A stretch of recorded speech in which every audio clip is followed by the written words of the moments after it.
అనితతో పాటు ఇంకో ఆవిడ తయారైంది, సవిత. మొదటిసారి ఎమ్మెల్యే అవగానే, మంత్రి అవగానే కొత్త పిచ్చోడు పొద్దురగడు అంటారు చూసావా, ఆ విధంగా ఉంది సవిత ప్రవర్తన. తనకు ఓట్లేసి గెలిపించిన ప్రజలకి ఈరోజు మెడికల్ కాలేజీని పూర్తి చేయాల్సిన బాధ్యత మంత్రికి లేదా జిల్లాలో? ఈరోజు చంద్రబాబు నాయుడు మీద ఒత్తిడి తీసుకొచ్చి ఆ కాలేజీని పూర్తి చేయడం ఆమెకి చేత కాదు.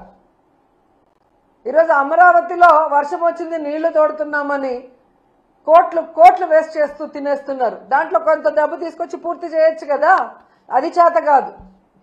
ఈరోజు మీ వెనకబడిన ప్రాంతం అనంతపురంలో పేద ప్రజలకి ఒక నాణ్యమైన వైద్యాన్ని అందించే విధంగా చంద్రబాబు నాయుడు కూడా చేయని ఆలోచన జగన్మోహన్ రెడ్డి గారు చేసి అక్కడ కాలేజీని నిర్మాణం స్టార్ట్ చేస్తే అది పూర్తి చేసుకోకుండా దాన్ని అమ్మకానికి కేబినెట్ లో పెడితే ఎలా సిగ్గు లేకుండా దానికి మద్దతు తెలిపావని సవితను అడుగుతున్నా నేను.